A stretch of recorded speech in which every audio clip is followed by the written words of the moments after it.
On this episode of Common Mystics, we discuss a holiday tradition that peaked in Victorian England and has, sadly perhaps, since gone out of fashion. I'm Jennifer James. I'm Jill Stanley. We're psychics. We're sisters. We are common mystics. We find extraordinary stories in ordinary places. But today we're talking about Christmas ghost stories. That's right. Because Jennifer, this is our Christmas special, which means meow meow meow meow meow meow meow meow meow meow meow meow meow meow. You could not be more annoying. That's a great song to meow. I welcome anyone to try it. I'm sorry, you guys. I did not know she was going to do that. So, Christmas ghost stories. I'm so excited. Yes. Are you sad that they're kind of like out of style? A little. I mean, we'll get to it, but a little. Because I love the classic that we're about to discuss. Well, let's just jump right into it. Tell me what's on your mind. Well, Charles Dickens, of course. You always have Dickens on your mind. Nice. You're not wrong. But Charles Dickens, of course, famously wrote the story that we know of as A Christmas Carol. Yes. 1843. That's she old. She old. She old. She's an but oldie, but a goodie. She still looks good. She still look good. Are you a fan of the story? I am not going to lie to you. After Dickens traveled to my home state of Illinois, where I was the place of my birth, and talked shit about Caro, Illinois. It's like, shit. This is the thing. We can talk shit, right? We were born on that land. That's our shit. Yeah. But don't you come over here talking shit. Like, I can talk shit. It's like, don't talk shit about, like, let me talk shit about my shit, but you can't. Mm-hmm. That's fair. That's 100% fair. Mm-hmm. I'm still angry about it, So you don't like anything associated with Dickens because he came to Illinois and talked some shit about Caro, Illinois. I never said I didn't like anything. I said that's like the first thing that pops into my head. It's like, oh, the prick came to Illinois and was talking shit. Then I can be like, once I say that first, then I can be more pragmatic about it and be like, well, the Christmas story was kind of good. You know what I mean? But I have to say it first. Let's talk about, first of all, let me say, I hear you. Thank you. I see you. I'm going to validate those feelings. I feel so heard. But for the sake of this talk, let's just separate the man from the art, can we? I will do my best. Thank you. He did give us the classic bah humbug. He did. And it was very influential, as we will see in this talk. But first, Jill, let's do a little summary of A Christmas Carol for those people who might not have seen it or read it in a while.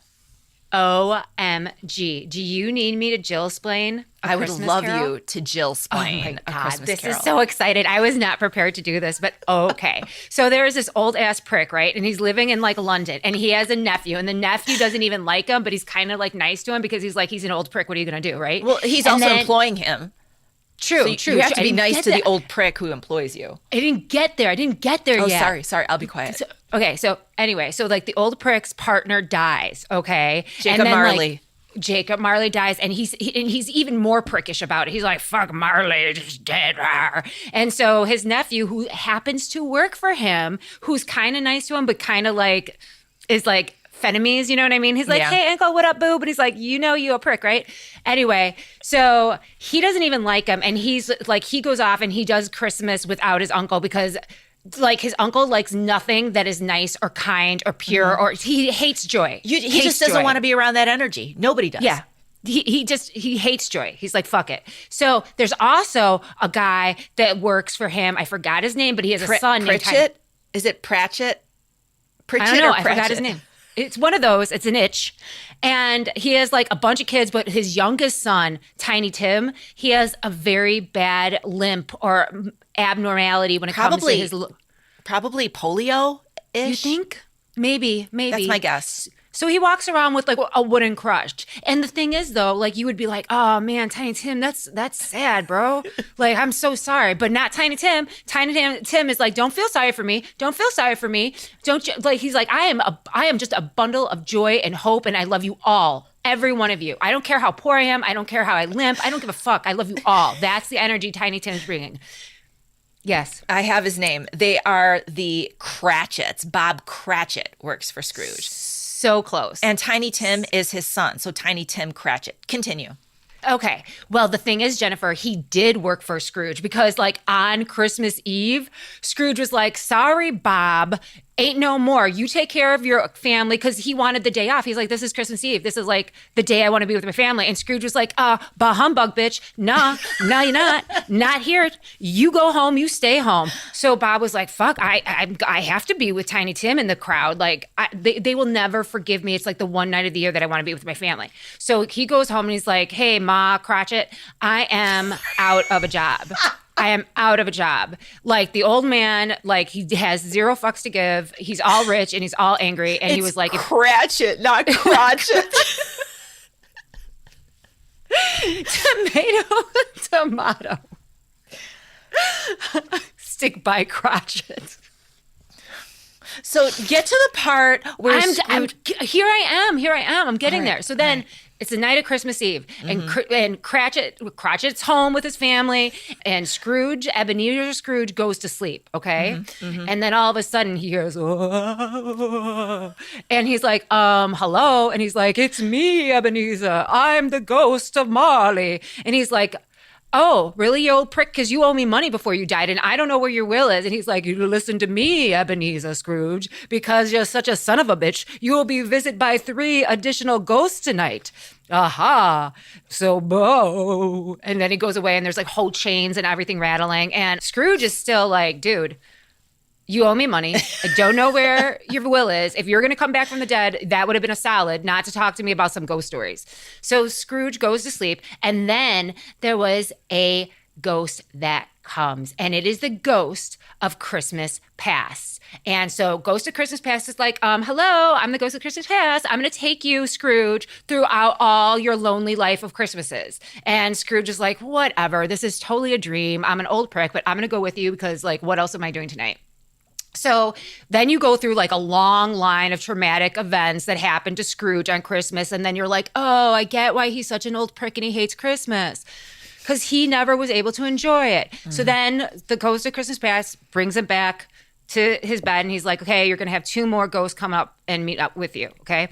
So Scrooge is asleep, and then all of a sudden, the ghost of Christmas Present comes up, and is like, oh my God, let's go around and let's see what people in your life are doing for Christmas that you're not involved in. And so they go to his nephew's house, and like, he can see them and knows what's going on, but they can't see him. And so like the whole party's gathered around and be like, oh, where's your uncle? And then he's like, oh, my uncle's an old prick. Y'all know that. And they're like, yes, we do. Yes, we do. I swear to God, I don't know why you keep inviting him every year. He's such a bastard to you. Oh my God. And so Scrooge is hearing all of this. And then he goes to Tiny Tim's house and the Cratchit's house. And then everyone's like, oh, I'm so glad you're here, Daddy, but I'm so sorry we're going to be poor forever because Mr. Scrooge is such an old prick. And he's like, now, children, don't. And then Tiny Tim is like, I know Mr. Scrooge is mean and everything, but we should have comfort in our hearts for him and feel like, make him feel better because like he's an old man and he doesn't have anything. And I'm Tiny Tim and I'm just like really positive for no reason. Like no reason at all. And so Scrooge hears this and he's like, oh, that Tiny Tim, that's kind of nice. So then he goes back home. And so the ghost is like, don't forget, everyone's talking shit about you. They're nice to you, but they're all talking shit. There's haterade being flown. Then he's like, don't forget, there's going to be another ghost, the last ghost to visit you tonight. So Scrooge is like, all right. So he's waiting. He's up. He's waiting. And the next ghost is like this phantom scary ghost. Scary as fuck ghost. Scary as fuck ghost. He doesn't even talk. That's how scary. He doesn't even have to talk. He looks like the Grim Reaper, like on steroids, like big and shit. And he doesn't talk. He's like, he's just all presence. So he takes them to Christmas future. And he what does it look like? Oh, it's grim. It's grim. The old man's rich and shit. Tiny Tim's dead. Then he And then he ends up dying because he's an old prick and his heart can't take it. And his money doesn't save him from death. He dies a miserable old prick. So then he's like, and again, the scariest fucking ghost is just pointing at shit, points him back to his bedroom. And he's like, now, bitch, what are you going to do? Now you know, do better. Now you know, no, do better. And so he doesn't even say that though. It's a lot of pointing. So he gets back into bed. And then this is my favorite part of the whole story. And I want you to help me with this, okay? You ready? I think so. Go ahead. Okay. So he gets up the next day and he goes in the window and he opens up the window, he flings it open. And what happens? And he says to a boy on the street, "Hey boy, what day is it?" And the boy says, "Why, it's Christmas Day, sir." That's right. And he's like, "Is that big old goose still in the window down the street?" And he's like, "I bet you it is, sir. I bet you it is. No one has money for that big ass goose." And he's like, throws money down at the street. And he's like, "You there, boy, go get me that goose and take some extra money for yourself." And the boy's like, "Well, I was going to do things with my family, but because you just threw money at me, I will do whatever you say." And runs and gets the goose. So then Scrooge goes to his nephew's house and is like, "Scrooge," he's like, "Scrooge, nephew's dog, I love you. I'm sorry. I've been a prick. I'm sorry. And then like the nephew's like, "Are you having an episode? Like, are you having a stroke? Are you stroking out? Because like, seriously, this isn't right." And he leaves his nephew all like confused and shit. And his nephew's wife was totally talking shit when the bell rang, when Scrooge was all like, "I'm sorry. I've been a prick." And she was like, "Oh, no, your uncle is such a son of a bitch." And then the door opens and it's his uncle. And then she's like, "Oh, sir, how nice to see you." And then he takes that big ass goose that he got from that little poor boy he threw the money at, and he brought it to the Cratchit home. Yes, and did. Everyone was around the table like, oh my goodness, what a Christmas banquet we'll have. Thank you, Mr. Scrooge. And everyone sat down to eat. And then someone picks up Tiny Tim, and Tiny Tim says something like, "Merry Christmas and good wishes to you all." And that's where it ends. And close curtain. That is the Jill Splain version. It's much greater detail than I was expecting, by the way. Well, I mean, it's important. There you have it, folks. Common Mystics version of the Jill Splained Christmas Carol. Thank you. That was fun. And scene. And since it came out, it's been done over and over and over and over again. So many. Yeah, so many iterations. Scrooged with, is that Bill Murray? That is Bill Murray. Yes, and it is. Spirited did it in a way that like had a new twist on the old story, which I really enjoyed. It elaborated on the story and the conditions itself, like behind the scenes with the ghosts. You're so funny. I know you like that movie. That's a newer one. It's a newer one. It was just like 2022, I think. Yeah. Yeah. And Octavia Spencer's in it. She's great. Will Ferrell's in it. He's a Christmas staple. The problem is it's only on Apple TV, and my Apple TV never works. Yeah, mine doesn't either. I canceled it. It's just a Christmas prayer if I can watch that movie. So I think you came up with the idea, if I'm completely honest, of talking about why on earth is like Christmas ghosts a thing. Yeah, because it's not just Dickens. There's a song that I heard that brings up scary stories of Christmas from a long time ago. Yes, right? It's Andy Williams' 1963 holiday hit, "It's the Most Wonderful Time of the Year." We've all heard it. No, I was singing that just now. I know. That wasn't Andy Williams. That was me. Oh, Do I sound that good?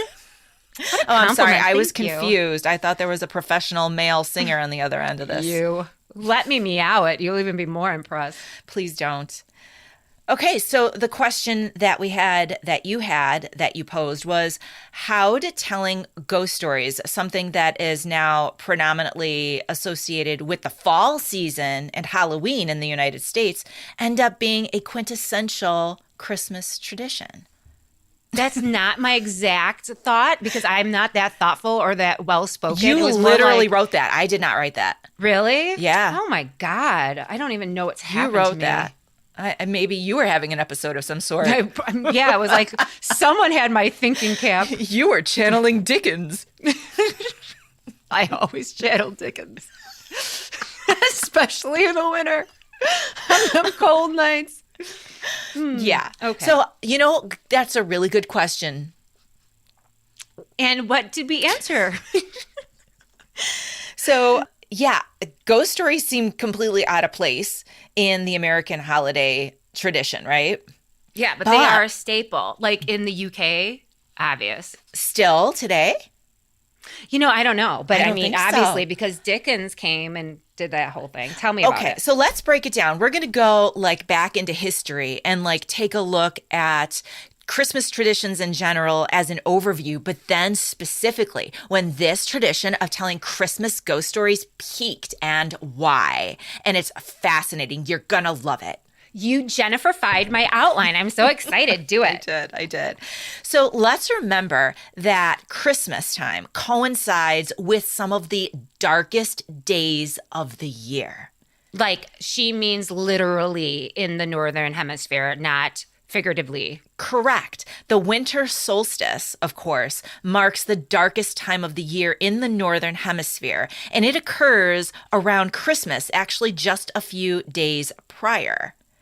I think it's often December 22nd that is the shortest day of the year. Isn't that when? No, it's the 20th. Okay, well, it's right around there. Right around there. Right around I mean, there. And I don't think it's a date. It shifts. That's think not that's always the true. same day. I think that's true. And so historically speaking, this time of year has been one of transformation and transition because you're going from the days getting shorter and shorter and shorter and darker in the Northern Hemisphere to the winter solstice. And then the days start to get brighter and brighter again, right? Yes. And so for a really long time, the season inspired oral tales about eerie happenings across different cultures around the globe. That's cool. I can see that. Right, because 'Cause it's you- dark. It's dark. And like back in the day, there was no electricity. So you're like spooked out. Yeah, no, I get it. Totally. And so the tradition of telling ghost stories during these dark, cold days, right before Christmas time, reached its peak of popularity in what's known as Victorian England. Do you have a question about that? You know what? I know what Victorian England is, but let me just sum it up. Victorian England is the time in space and place where Queen Victoria was on the throne in England, right? That's So it was exactly right. the Victorian age. Also, side note, Queen Victoria married her cousin. Albert? And yes, and I think Liz and Prince Philip were cousins too. They just keep doing it. It's Yeah. different for royals. They can get away with it, and that's not creepy. I don't know you know, why. I don't know why, but like it's history, Jill. Look it up. Look it I up. don't care how much money they have, that's still creepy. Well, Queen Victoria was on the throne from 1837 to 1901. And so you're right, that era of her reign is known as the Victorian Age. Now, Victorian England was a period of huge change and uncertainty, Jill, because of what was going on in England at the time. I swear, I thought the Victorian age of England was like a huge time of like prosperity. I didn't know it was like filled of like scary unknowingness. Tell Well, me. I think both. Here are some of the factors. One was in the 19th century, during the time, there was rapid scientific advancements, specifically in science and technology. And so, yes, that brought prosperity because of industrialization. But it also brought like a challenge to traditional beliefs. Because think about it. I know. If you are all about like God makes the sun, go around the earth or whatever, like spirit and We're having this spiritualism.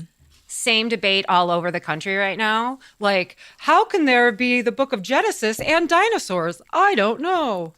Right, exactly.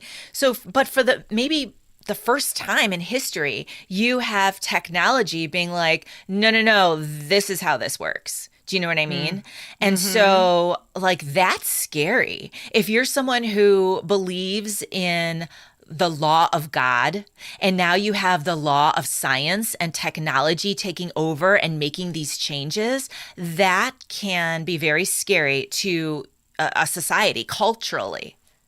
I think over the years, people like had died for presenting scientific knowledge. You know what I mean? That's they're true. like Well, off with his head. Well, like Galileo, for instance. That was That's what I was hundreds thinking of. That was hundreds of years before this. But here you have, it's not just like ideas. Now those old ideas have been built upon over the years and are coming to fruition. So now we have like they're building the Titanic. You know what I'm saying? Like right that was after an this. epic failure. Spoiler alert, that shit don't go too But well. factories, urbanization, do you know what I mean? It all goes Yes. together.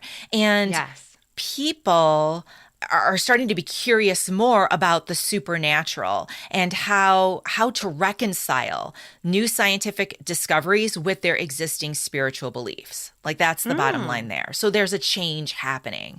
With the industrialization, I'm sure that people are choosing different lifestyles, like where they're living, as opposed to like wanting to like be into country. They would probably want to live near like where they're working, because now they're not just working on the farm, they're working in the factories. Right, exactly. When the Industrial Revolution happens, specifically, it starts in England and then it spreads throughout the world. But when it starts in England, you have society moving from rural villages to city centers where there are factories, right? So you have more and more people in the city centers, and you have people getting richer, right? From the industrialization, there are business owners who are flourishing. And then you have the poor people who are in the cities who are working in the factories. And this had never happened to this degree before. Again, this is scary. And part of this cultural shift is that you are, as a society, uplifting traditional ways of life and how society actually works. Like really fast over the course of a few generations. I like it. Do I you? can see where it would be. Well, I can see how it would be scary. I do not like the level of wealth disparity, like the income levels, that whole like you have the extra rich and then you have the extra poor. I Wow. just don't feel like how those things should like. It sounds like you are channeling Dickens once again. Always We'll get there. Always, Jennifer. Always. We'll get there. So in the past, like back in the days of yore, before industrialization, when people would go to work on the farm and then it got dark. And of course, during these dark days, what would they do? There was no internet. They weren't sitting on their phone. There's no cell phone. There's no cell phone. There's no TV. There's not even a radio, for Pete's sake. What they did was they sat around the fire to keep warm, and they told stories. For hundreds and hundreds of years, they would sit around the fire around Christmas time and tell stories. Now, what kind of stories did people tell? Well, if you could read, maybe you read aloud literature, but most of the people couldn't read. And so they depended on oral stories that they heard from their neighbors. And what kind of stories are people telling in the dark villages of rural England for hundreds of years? Well, a lot of them are telling ghost stories. Why are you nodding at me with that look on your face? I'm feeling you. I was wrapped up in what you were saying. I was like, yes. Yes, and again, this time coincided with the shortest day of the year, the winter solstice, which the notes say occurs around December 21st or 22nd in the northern hemisphere, depending. So, nice. The subject of oral stories around the fire were local ghost stories that I said that they heard from their neighbors. And not only that, because we're not talking about things that only rich people had access to. It was something everybody did. It was a tradition for all social classes. And you didn't need to have to read. True. Yeah. So not only did you not have to buy a book, you didn't have to be educated to enjoy them. And some of those books are very lofty. Even if you could read, you might not understand it, right? Right. The uneducated, for certain, maybe would not have picked up on the vocabulary and the proper verbiage in some of those tomes, for sure. I relate, yo. But then something happened in Victorian England. Tell me. And that was the printing press. It was invented. The printing press. The printing press. It was invented in the early 1800s. And see, before the printing press, Jill, it was really, really time consuming and expensive to print a book. To make a book was like ridiculous. I'm sure. And so only the super wealthy had libraries and had access to books. But then suddenly, the printing press made it so much quicker and more efficient, along with, of course, the factories. So now a printing press wasn't one guy with like these metal plates that he made. Now it was like this whole operation with machinery. And so they could make printing faster and more affordable. And then you have books and newspapers and pamphlets just all over the streets now as these people are coming into the urban centers to work in the factories. And okay. So, you get it? Yes. So now there's printing on every corner. There's printing on every corner. So people are like, hey, I want to see what this is all about. And so they start learning how to read too, because they want the magic of what is being captured in the stories. Right, exactly. So it goes right along with laws about education, because now books aren't just for the rich people who can afford an education. Now you have texts available to everybody. And so it behooves the lower classes to learn to read as well. I love it. So you have more people reading, more printing happening, and they're all kind of congregating now in the city centers. I love it. So the Victorians, who, of course, this time-honored tradition of telling ghost stories at Christmas time, now they're like, we can print these ghost stories and we can sell them. Yes. Everybody can buy them because printing is cheap. Mm-hmm. And it's Christmas, for Pete's sake. What a great Christmas gift. Right, exactly. And so this period saw a boom in literature. And our guy, Charles Dickens, he was at the very beginning of it. He was a pioneer at the time. Remember I said the Victorian age started in 1837? You did. Mm-hmm. Dickens wrote A Christmas Carol in 1843, very early on in the age.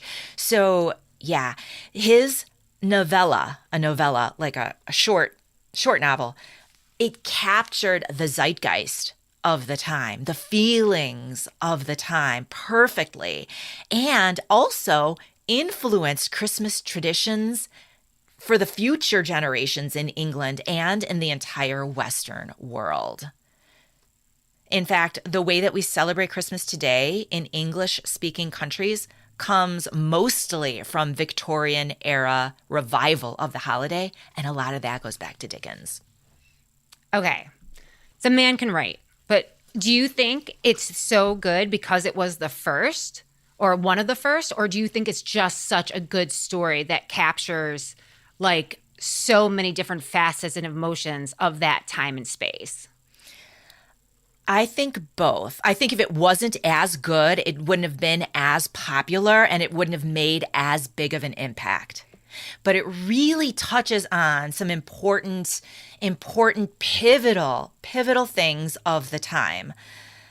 Like, let's remember, in the early 19th century, Christmas in Britain was more about countryside traditions, the rural traditions, and not so much in the city. So in the cities, Jill, they really weren't celebrating Christmas.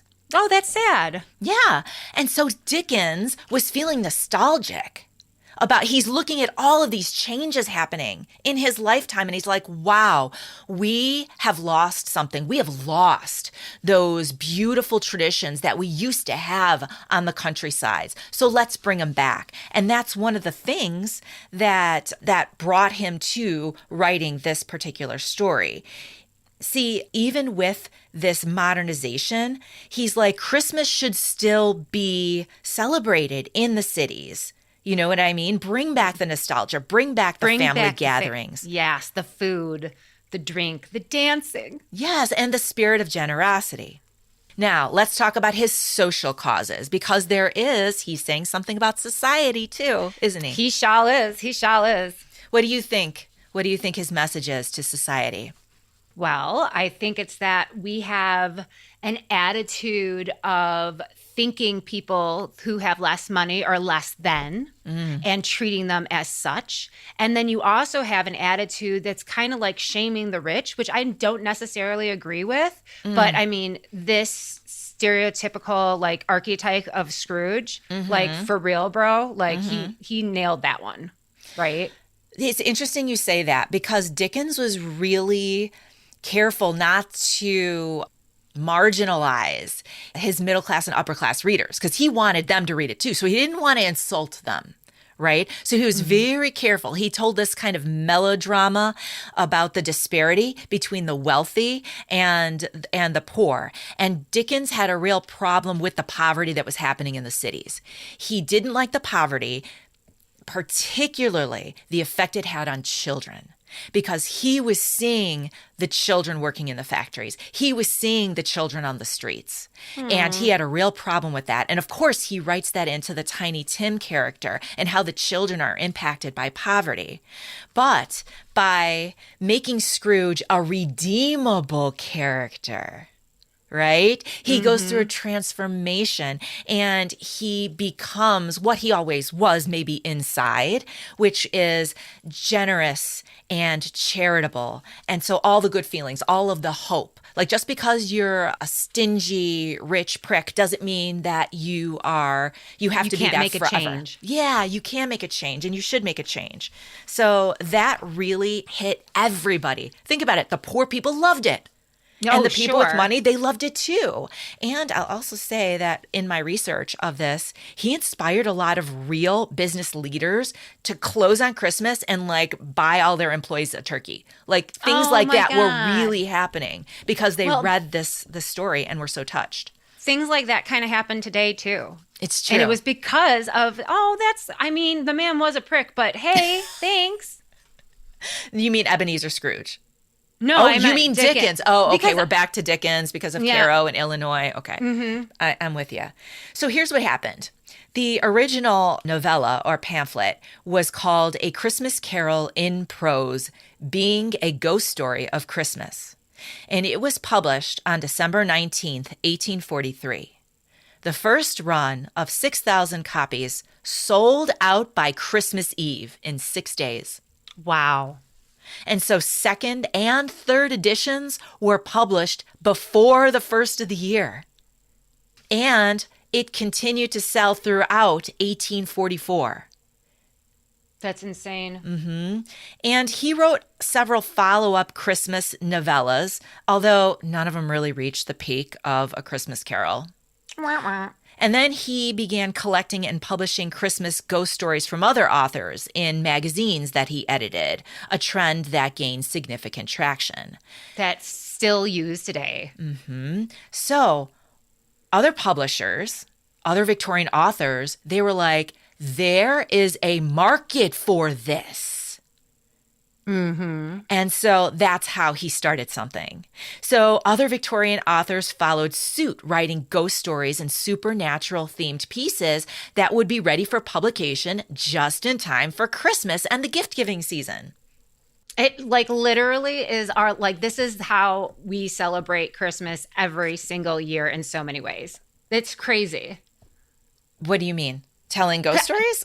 Or just, you mean the commercialism. Marketing. The commercial, like, can you imagine Christmas 1836? You know what I mean? Like, holy poop, what a difference. Right. And that's another good point.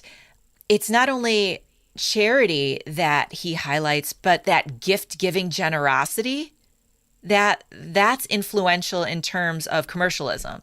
So it's interesting that he also unintentionally maybe had a role in commercializing Christmas as well. Right. And marketing Christmas. Exactly. So again, the area of industrialization not only provided the means to distribute these spooky Christmas stories, but also heightened interest in the genre. The rise of industrialization, advancements in science, and impending decline of Victorian Britain as a superpower weighed on people's minds. So towards the end of the Victorian era, you see that the great empire that was Britain, the United Kingdom, starts to kind of tighten its belt a little. And that, of course, adds more to that darkness in terms of theme. And later on, Jill, that's when we have like all of the Gothic literature coming on, like Bram Stoker. Do you know what I mean? And like all of that starts to happen later in the Victorian period as well. Love. Well, so A Christmas Carol, regarded as a holiday ghost story, has become culturally a phenomenon, like throughout the world, I would say, especially the Western world. Right. Merry Christmas, phrases like we talked about, Bahamga, Ebenezer Scrooge, if someone's being a Scrooge. But even Merry Christmas. Like he wasn't the first to use it, but he used it in his story, and that's when it gained traction. And now we don't say Happy Christmas. We say Merry Christmas. Merry Christmas. Oh my God. Because of Dickens. I know. He just doesn't stop. You stop, you Dickens. You stop. So, question. Dickens did a lot for our Christmas, and I know I'm being selfish right now, but like, why don't we stick with the Christmas ghost stories more throughout the holidays? So in America? Yeah, there's a lot of bad Hallmark holiday movies being made out there, which we will talk on the detours about. But like, if we just leaned into the creepiness of Christmas, it could have been a lot cooler. I was thinking the same thing. And so I was like, why did it not catch on in America? Because it never caught on in America. Not the way it should have. So you still think we should be telling spooky ghost stories at Christmas time? I find it fun to say spooky ghost stories all year round. Anytime. That's a good point. So Americans had completely different attitudes towards magic and superstition and the supernatural. And there was historically kind of a resistance to bring that in. Now, let's remember that one of the first major groups to settle in America were the damned Puritans. Damn Puritans. You know, the work ethic. Yeah, too much, man. Yeah.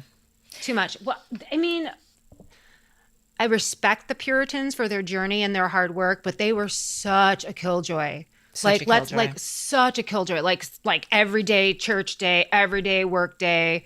Let's kill this one here. Do you know how much vacation time they get in Europe and Australia? Please don't make me angry right now. So many weeks of time off in Europe and Australia. I don't know about Asia. I don't know how it works there. But in America, we get 2 weeks per year, pretty much, unless you're a teacher and you get the summers off. That's it. Well, I have to say, my sister is a teacher and works in the educational field, and they be encroaching on some shit when it comes to her free time. I'm not even lying. It's true. Like, it's true. God damn. So we can blame the Puritans for that, stupid Puritans. But the other thing is that the Puritans were very restrained when it came to Christmas. Like, they weren't big on celebrating, period, but they didn't do it up for Christmas time.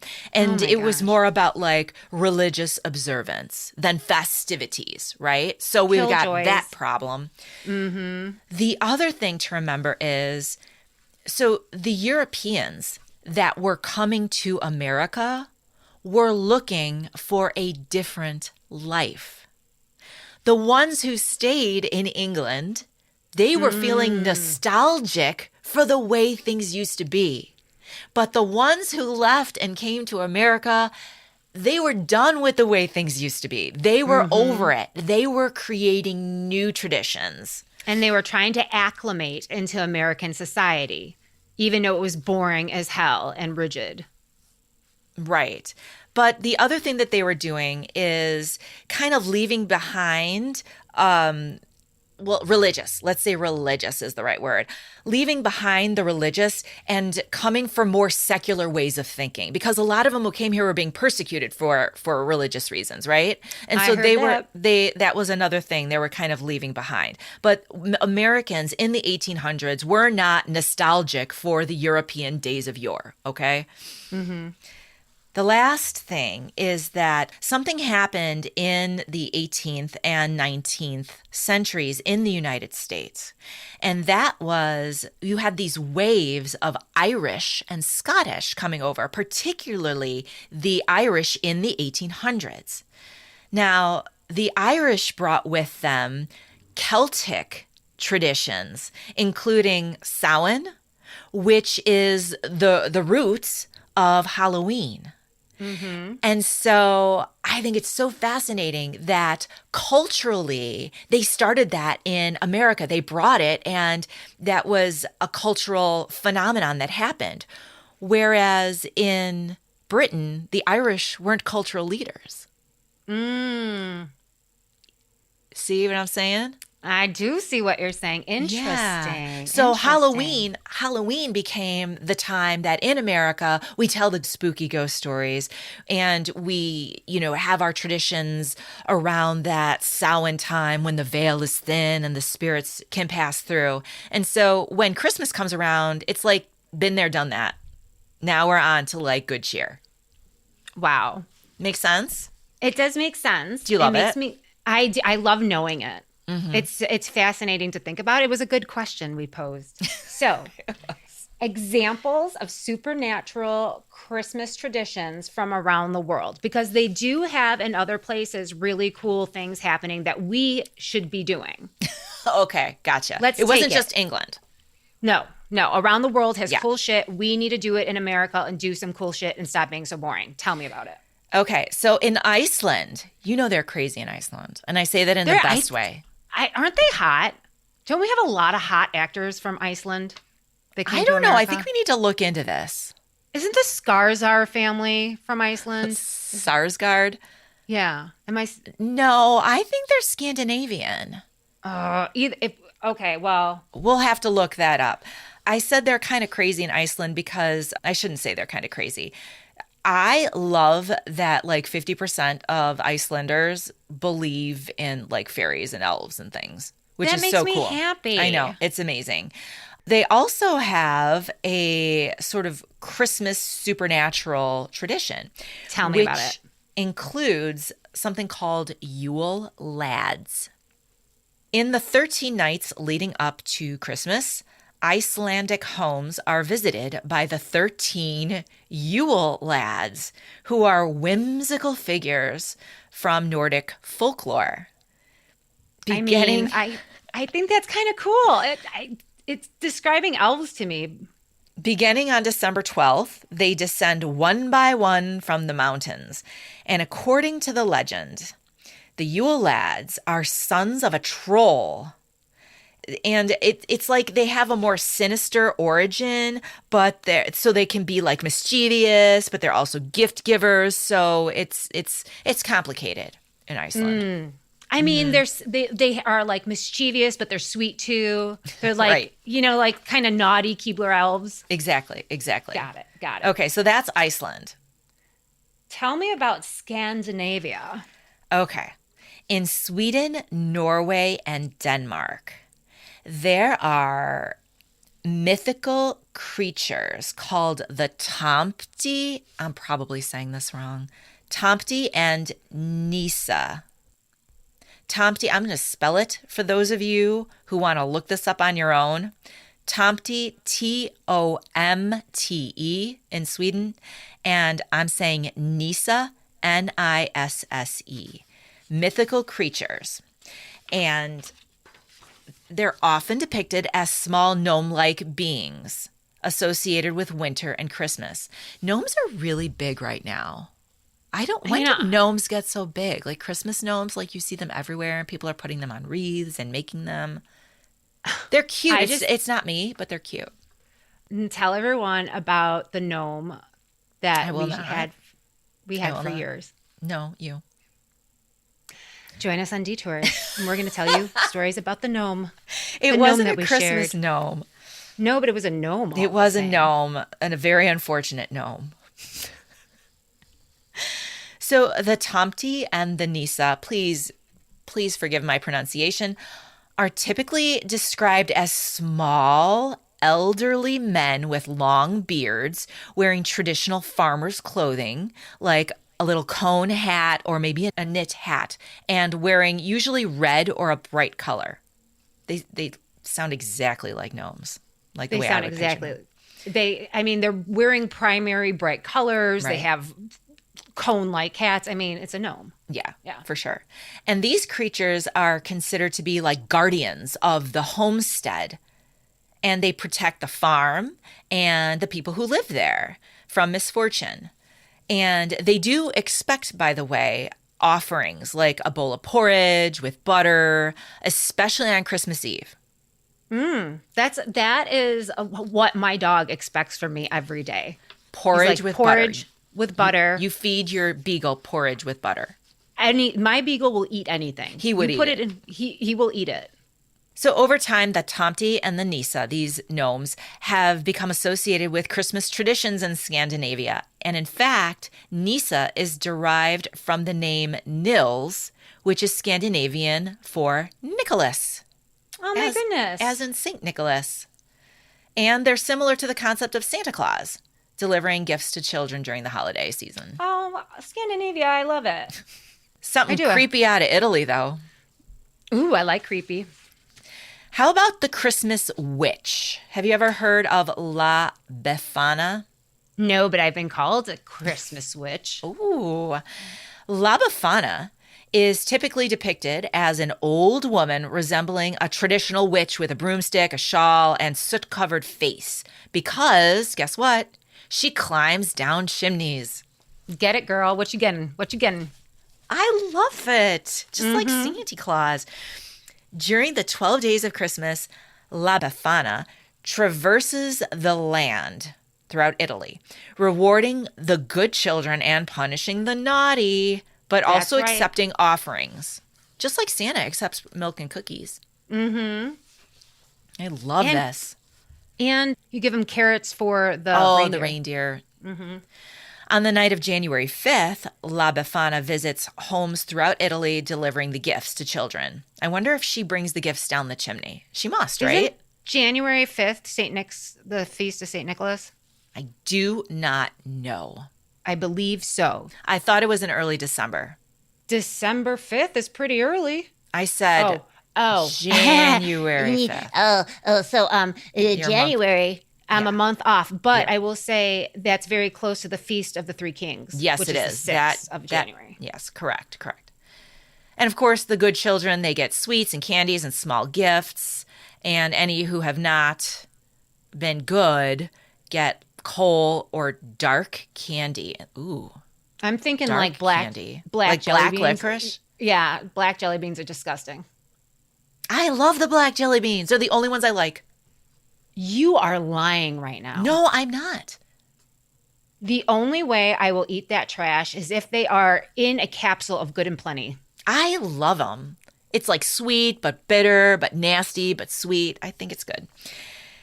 And then, according to the most popular version of the legend, the three wise men stopped at La Befana's house on their way to visit Jesus. And they invited her to come too. Did she go? She didn't. She said she was too busy with housework.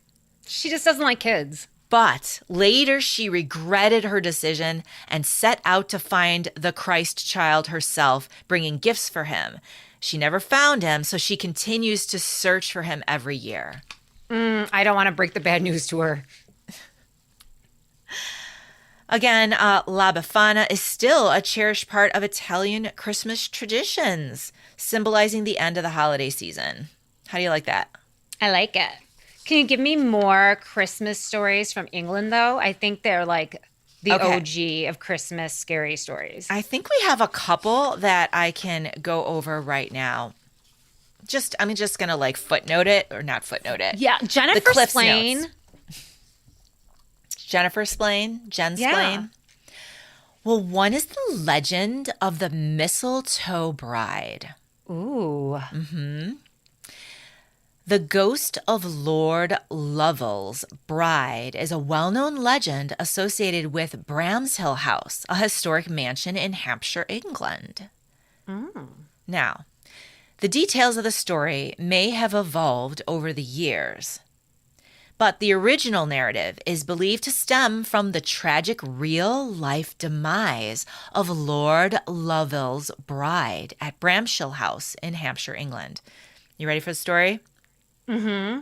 According to the legend, Lord Lovell and his fiancée were going to marry right around Christmas time.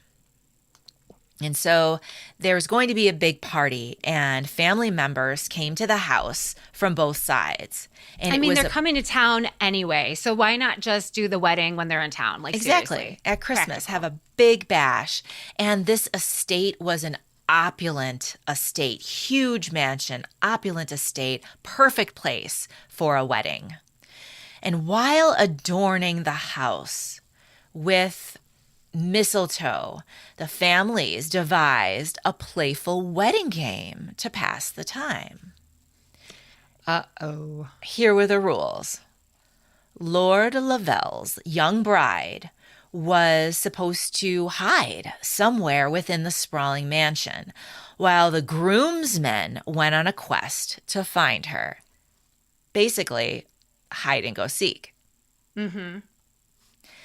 The first to locate her would earn the title of the winner and get to kiss her under the mistletoe. It's actually more Ghost in the Graveyard than Hide and Go Seek. Because everyone hides in Hide and Go Seek, and one person tries to find them all. Oh, And that's Ghost in a the good point. Yeah, and Ghost in the Graveyard, you have the one hiding, and everyone's searching for the the Okay, ghost. I like it. Do you Okay. kiss the person at the end of Ghost in the Graveyard? No, we never did. Not usually. We never did. No, we never did. Okay. Oh, but you know what? Whenever I had to hide in playing any game, I peed always had yourself? to pee. I always had to pee. So I wasn't trying to get attention. You know what I mean? I do. Well, what began as a lighthearted game quickly soured as the minutes turned into hours and they could not find the bride. Astonishingly, months passed by, then years, and no one knew anything about where or how she disappeared. Heartbroken, Lovell was ultimately compelled to move on with his life because he could never find his bride. It was a good-ass hiding place. Well, or that, or they were like dumb as fuck. Like, how do you like? Honestly, how big was this mansion? Did he even was try big. looking for her, or maybe he really didn't like her, and he was like, "You hide, and we'll find you." Wink, wink. Like no one tried. She must have had some kind of medical event, not to come out and be like, all right, I'm done hiding. You know what I mean? Yeah, no kidding. Yeah. Like, how committed to the game are you? Also, wouldn't there be a stench somewhere on the estate? You'd think. Like, if there's a mouse in your house, you are on high alert. For real. 50 years go by. 50. Lovell's grandchildren now live in the estate. And while playing a game of hide and seek, they discovered in a hidden closet, in an upstairs room, in an old wooden chest, sealed shut, was the bride-to-be trapped inside. Basically mummified. Wow. Wow. Who So- kissed her? What? Did anyone kiss her? Who won? I don't know. Who had One of the dibs on that? grandkids. So, the spirit of the bride is said to roam Bramshill House during Christmas, wandering the halls at night and calling out to someone, anyone, to find her. Yet, every year, as the holiday season fades, so too does any trace of the mistletoe bride. She went too big on that hiding Wow. space. In a hidden room with the hidden closet and a hidden wooden thing that won't open. It was like, why? Like, wow. Yeah, wow. Like, it's just a game, chickie. I mean, I say we end there. I mean, that's a really good one. What a great example of a Christmas. Yeah. I like it. Yeah. Do you have any thoughts about the mistletoe bride other than that she went too big? She went too big. I'm thinking because she was in a chest, I'm thinking maybe she accidentally locked herself in it. That would make sense. That would Yeah, make sense. Yeah, that's really dumb.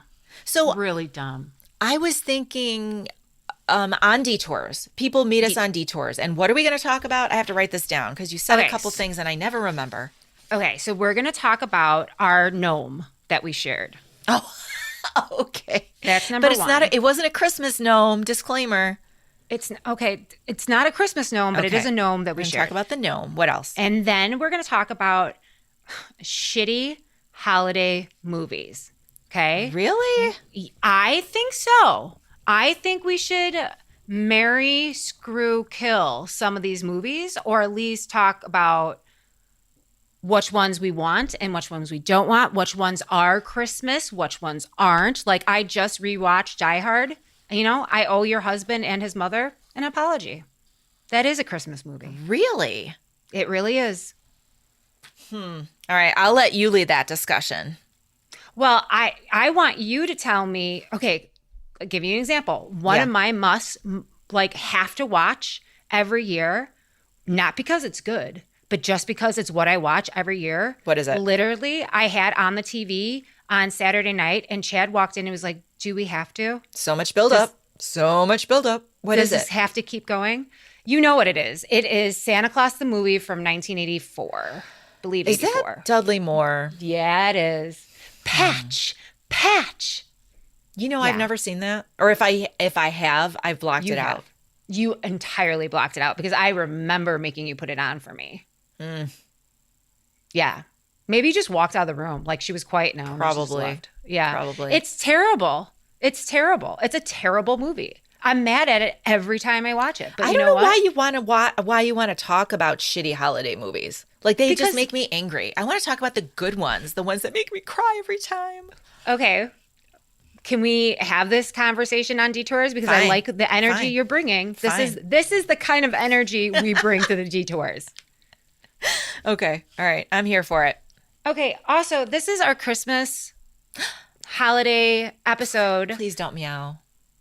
I'm not going to meow, but now I have to meow because you asked me not to meow when I wasn't even going to meow.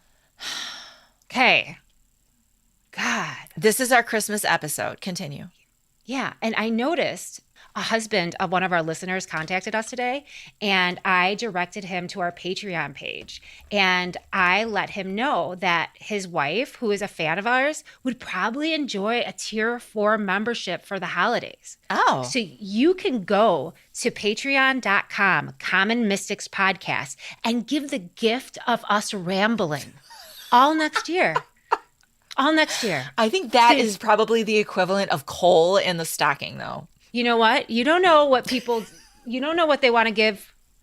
I think that is a very thoughtful present, and either you don't even have to be at tier 4. You can just donate in someone's name. Just be like, you know what, Uncle Fred, here's a $3 membership for my Uncle Fred.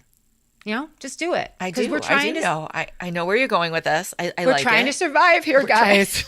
We're trying to make it. We're trying real hard. We've said it before. We'll say it again. We love all our listeners. We love and appreciate all our listeners. It is our patrons on Patreon who keep this thing going. Any level, but we have a lot of fun with our tier 4. They're family now. They're really family now. Are you going to have them all over for Christmas? I would if you would let me, but you're afraid I'm going to get drunk and dry hump one of them, so no. Good reason for that. You asked. I'm Too just much keeping eggnog. it real. Just keeping it real. Wow, I cannot believe you just said that to the world. This is why they love us, because we're real people. All right. Anything else?